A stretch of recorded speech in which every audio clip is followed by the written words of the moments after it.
সকাল সকাল দিদির মোবাইলের আওয়াজে শীতের সকালের ছাদের ঘুমটা 12তে বেজে গেল।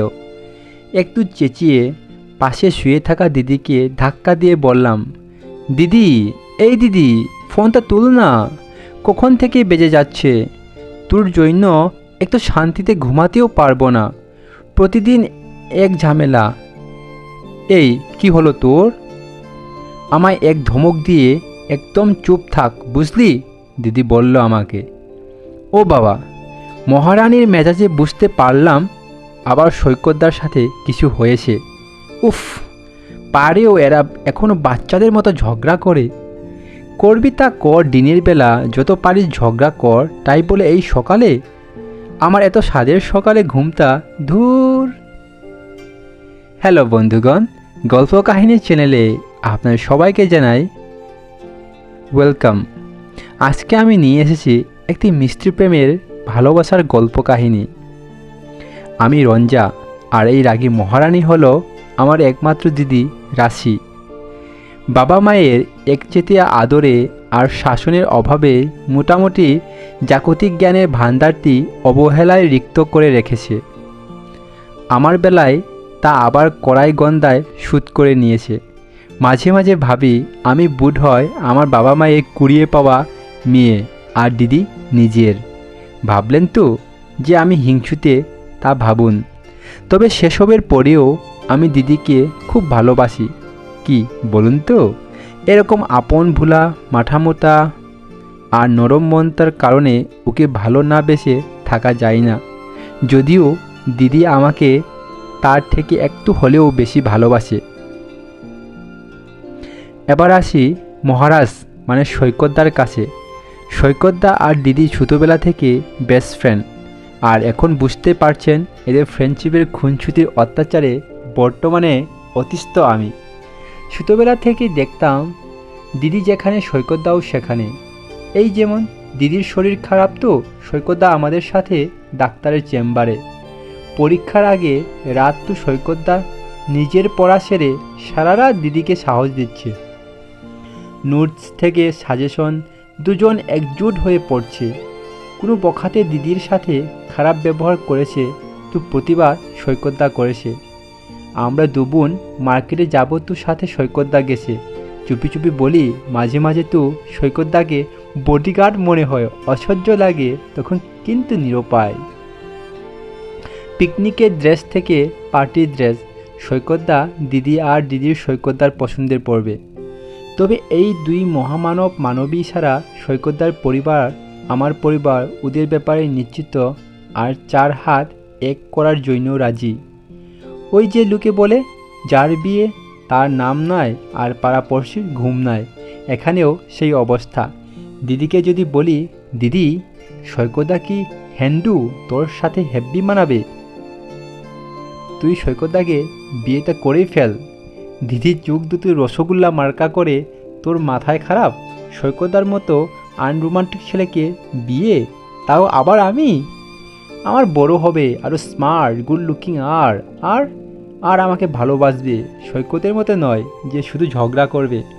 ভগবান, কী রে দিদিকে বোঝায় যে সৈকতদা ওর কাছে আরও সৈকতদার কাছে কি বলুন তো ভালো লাগে? দিদির সব অবাস্তব অবান্তর চিন্তাধারা যখন প্রকাশ করে, তখন ধৈর্য ধরে মুখে টান টান উত্তেজনা নিয়ে শোনা এই বিষয়টি আমার মতে ধৈর্যের সবচেয়ে বড় পরীক্ষা। এ বিষয়ে সৈকতদার জুড়ি এ পর্যন্ত মেলেনি, এমনকি আমিও বাড়ির সকলেই তাতে ফেল। সেজন্যই বোধ হয় সৈকতদা ছাড়া দিদি না আসে ছেলে বন্ধু, না মেয়ে বান্ধবী। আর এই দিদি বলে কি না সৈকতদার থেকে বেশি কেউ ওকে ভালোবাসবে, হতেই পারে না। কিন্তু বুঝবে কবে সে একথা, যে আপনারাই বলুন। সুতো সুতো ঝগড়া এতে নিত্যকর্মের মধ্যে পড়ে, জানা করলে বোধ হয় খাবার হজম হয় না। তাই বেশ বিরক্ত হয়ে বললাম, ফোন ধরবি না? তাহলে আমাকে দে, আমি বলে দেই তুই রেগে আসিস। একদম পাকামো করবি না রঞ্জা, এক চোর দিয়ে আগে তোর দাঁত ভেঙে ফেলবো। এ বাবা, এ কি ভয়ঙ্করী রূপ দিদির! বুঝলাম ব্যাপারটা একটু বেশিই খারাপ। কিছুক্ষণ পর সৈকতদার নম্বর আমার ফোনে ভেসে উঠল। ফোনটা রিসিভ করে ব্যালকনিতে গিয়ে ঘটনাটা কি জানতে চাইলাম। দাদা, কি ব্যাপার গো, আজ আবার দিদির মেজাজ সপ্তম আকাশে কেন? তুই জানতে চাইসনি বুনি? আমি তো ভাবলাম তুই জানিস। কি বলো, তুমিও জানো না? তবে একটু দাঁড়াও, সব খবর বের করছি। হ্যাঁ, জানোই তো টেকনিক। তোর হাতের কফি। তাহলে ওয়েট, জাস্ট ফিউ মিনিটস। ওকে, আমি একটু পর ফোন করছি। রুমে ঢুকতেই ওই বানরটা ফোন দিয়েছে না? কথাটা ঘুরুতে মাথা চেপে ধরে। দেখ, সকালে তোর ফোনের শব্দে ঘুম ভেঙেছে, তাই মাথাটা প্রচণ্ড ধরল। কফি বানিয়ে নিয়ে খেতে খেতে কথা বলছি। কফি আমার জন্যও আনবি? ওহ, তোর মাথা ব্যথা বললি যে, তবে আমি যাই, তুই বস। না না, আমি করছি, তুই বসো। সারা রাত ঘুমাসনি তাই না? চোখ দুতে ফুলে গেছে। কুত্তা ছাগলটা ঘুমোতে দিল না বলে কাঁদতে শুরু করলো। কি হলো ব্যাপারটা? ওদের ঝগড়া নিত্য নৈতিক হলেও এই প্রথম যে দিদি সৈকতার জন্য এভাবে চোখের জল ফেলছে, তাই আমিও একটু চিন্তিত হলাম। তাই তাড়াতাড়ি কফি করতে গেলাম। ফিরে এসে দেখি কিছু ভাবছে, কিন্তু খুব রাগী মনে হলো। এই দিদি, এই নে তোর কফি। দে, খুব রাগ হচ্ছে রে, শান্ত স্বরে। মনে মনে জানি এক কাপ কফি যথেষ্ট তোর পেটের কথা বের করতে। গন্ধে ম্যাজিক শুরু হয়েছে। কি হয়েছে বল আমায়? কাল দুপুরে যখন চাকরি ইন্টারভিউ দিয়ে ফিরছিলাম, তখন খুব খিদে পাই। তাই এই অফিসটার পাশে একটা রেস্টুরেন্টে ঢুকেছিলাম। ওখানে দেখি সৈকত একটা মেয়ের সাথে রেস্টুরেন্টে বসে হেসে হেসে অনেকক্ষণ ধরে কথা বলছে। আমি কোথায় ভাবলাম সারপ্রাইজ দেব, তাই ফোন করলাম। কিন্তু কিন্তু কি, ও আমার ফোন কেটে দিল বলে আবার চোখে জল তলমল করতে লাগলো। ওহো, এত গরম লোহা, হাতুড়ি পিটানি চলছে কি বলেন আপনারা? তাই অবাক হওয়ার ভান করে দিদি বলল, হতেও তো পারে সৈকতদার গার্লফ্রেন্ড। তোকে সারপ্রাইজ দেবে বলে আগে থেকে বলেনি, তবে ডেটে গেছে, লাগিয়েছিলাম আগুন। গুতি কিল্লায় এমন সারপ্রাইজ! ওই মেয়েকে আমার পছন্দ হয়নি। কেন পছন্দ হয়নি কেন? খুব বাজে দেখতে? না, সুন্দরী তো মনে হলো। তুই, আরে বুঝবি, তুই যে তোর সৈকতার পাশে অন্য কাউকে সহ্য হয় না। আপনারাই দেখুন এই মেয়ের কাণ্ড। তো আবার কি, আমার পছন্দ হয়নি ব্যাস। আরে কেন পছন্দ হয়নি সেটা বলবি তো। দেখ, এমনি এমনি তো কাউকে খারাপ লাগতে পারে না, তাই না? মেয়েটা বেশি মডার্ন। কীরকম? সুতো সুতো দ্রস, কেটকেটে মেকারে মুখ ডাকা, ওভার স্মার্ট টাইপের। সৈকত তো এরকম মেয়েদের একদম পছন্দ করে না। আরে দিদি, প্রেম করলে কি আর এত ভাবে বল? তোর অনেক জ্ঞান দেখছি প্রেম নিয়ে। কোন কোর্স করেছিস, নাকি কয়েকটা প্রেম করেছিস? না মানে সবাই, মানে আমার বন্ধু বান্ধবীরা বলে, তাই মনে হলো আর কি। সৈকত কখন আমাকে না বলে প্রেম করবে, তাও আবার এমন একটা মেয়ের সাথে? তুই বল। ধুর দিদি, মাথা মোটা কি তোকে সাদেই বলি? আর একটু চতাই কি বলেন? তুই যাই বলিস, ব্যাপারটা কিন্তু সেই প্রেম বলে কথা। আমি তো সৈকতের কাছে একটা ট্রিট নেব ভাবছি। আর দিদি, প্রেম করলে মানুষ বাবা মায়ের পারমিশন নেই না। তুই তো জাস্ট ফ্রেন্ড, জাস্ট ফ্রেন্ড। তা হয়তো কি, তোরা তো বিএফ জিএফ নো, তাই না? হ্যাঁ মানে না, শুনো, তুই একদম হ্যাংলামও করবি না রঞ্জু। ট্রিট নিবি মানে? আর কিসের প্রেম? হ্যাঁ, একবার সামনে পায় ওকে সব প্রেম ঘানিতে ফেলে বের করে নিব। আমি না হয় ওর প্রেমিকা নাই হলাম, তাই বলে ও একটা মেয়ের জন্য আমায় এভাবে ইগনোর করবে? করুক, তাহলে আমিও বুঝাবো আমি কে। আমার ফোন বেজে উঠল, সৈকতার ফোন। দিদি বড় বড় রাগি চুক, আবার ভয়ে ব্যালকনিতে গিয়ে ফোন রিসিভ করতে। হ্যালো বুনি। হ্যালো দাদা, হ্যাঁ বলো। কিছু জানতে পারলি? জটিল কেস। কি হয়েছে? তুমি কাল কোন মেয়ের সাথে রেস্টুরেন্টে গিয়েছিলে? হ্যাঁ, বিজনেস ডিল ছিল মিস গুপ্তার সাথে। কিন্তু কেন বলতু? দিদি দেখেছে, আরও ভেবেছে তোমার গার্লফ্রেন্ড এর সাথে ডেটে গিয়েছে। ওকে না জানিয়ে তাই চরম গেতে আছে, সমান তালে কাঁদছে। কাঁদছে? কাঁদছে মানে? মনে হয় সারা রাত কেঁদেছে, চোখ ফুলে রক্ত জবা হয়ে আসে। কি যে করে না মেয়েটা। আমি এক্ষুনি যাচ্ছি, দাঁড়া। নিজে আবুল তাবুল ভাববে আর আমাকে শুতাবে।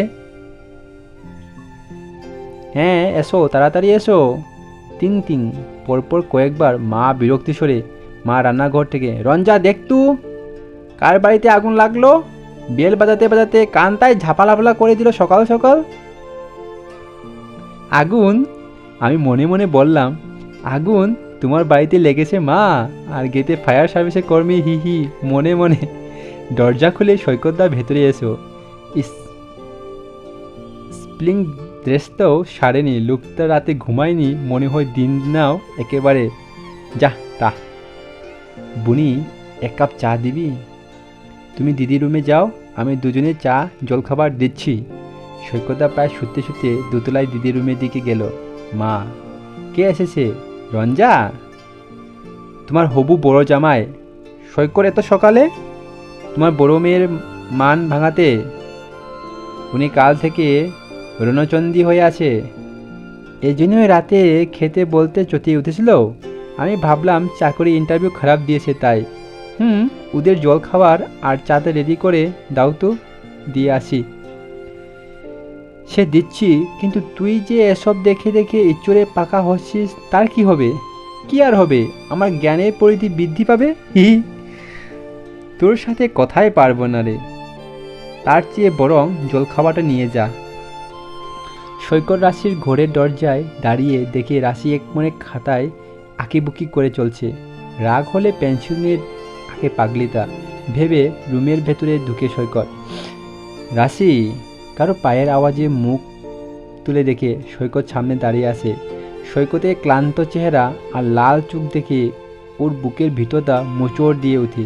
তখনই মনে পড়ে কাল রেস্টুরেন্টে একটা মেয়ের সাথে সৈকতের মুহোমুহ হাসি মাখার চেহারা, সাথে সাথে চোখে মুখে একটা কঠিন আবরণের শিয়েরোয়া। তুই এত সকালে? তার আগে তুই বল, কাল থেকে ফোন তুলছিস না কেন? আমার ইচ্ছা। আর তোর কী কথা বলার লোকের অভাব যে আমাকে ফোন করছিস? বেশ, তুই রেস্টুরেন্টে বসে কথা বলছিলি, তখন কতবার ফোন দিলাম, আমার সামনে তুই কেটে দিলি। তাহলে এখন আমার ফোন বন্ধ না খোলা তাতে তোর কি? দেখ, ওখানে মিস গুপ্তার সাথে একটা ডিলের ব্যাপারে আলোচনা করছিলাম। ওটা একটা বিজনেস মিটিং ছিল, তাই ভেবেছিলাম তোকে পরে ফোন করে নেব। তারপর থেকে তোর ফোন হয় বন্ধ, না হয় তুলছিস না। যা যা, আমাকে আবল তাবল বুঝাস না। বিজনেস মিটিং তো কাকু কোথায় ছিল? আর তো কেউ ছিল না, শুধু দুজনে। বাবা এই প্রথম আমাকে একাই একটা ডিল কমপ্লিট করতে দিয়েছিল, শুধু আমিই ছিলাম। এই সাট্টু, আমি তোর কোনো কথা শুনবো না। আমি এবার প্রেম করব, তুই শুধুই দেখ। আমায় দেখিয়ে মেয়ের সাথে যেতে যাস, এবার তুইও দেখবি।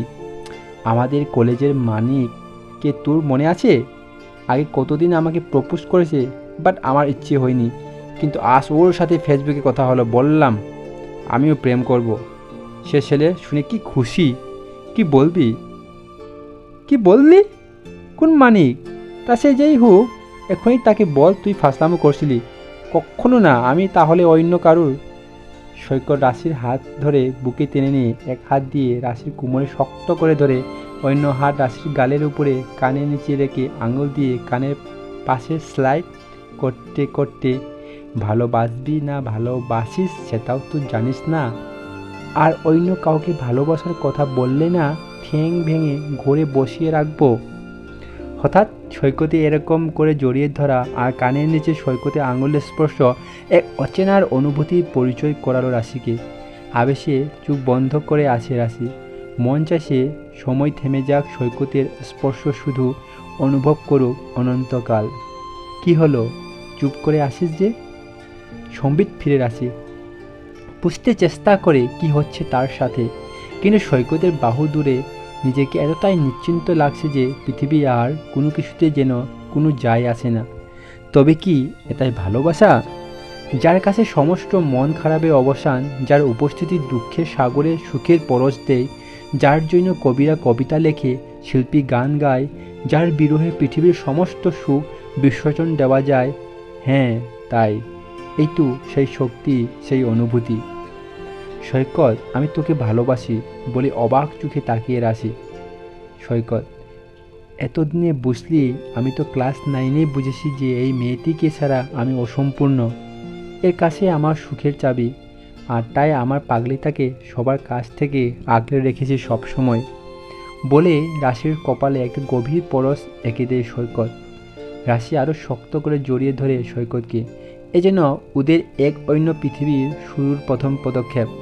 দরজায় কারুর গলার আওয়াজে চমকে যায় রাশি ও সৈকত। রঞ্জা হুম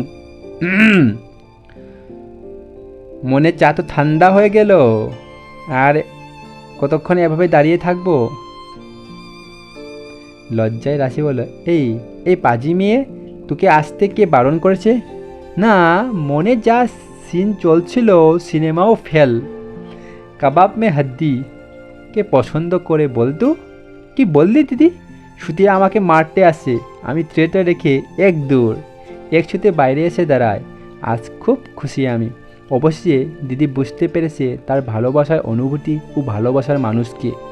এভাবেই তো দিদিকে খুশি দেখতে চায়। বাইরে দেখি বাবা পেপার হাতে নিয়ে বসে আছে। আমাকে দেখে বাবা বললেন, রঞ্জা মা, এক কাপ চা খাওয়াবি? আনছি বাবা। চা নিয়ে বাবার সামনে। বাবা নাও। এবার তাহলে সৈকতে বাবার সাথে ভালোভাবে দেখাটা করতেই হয়। অনেক দিন থেকেই ডাকছেন আমার হবু বিয়াইন মশাই, নাকি বলি ছোটো মা?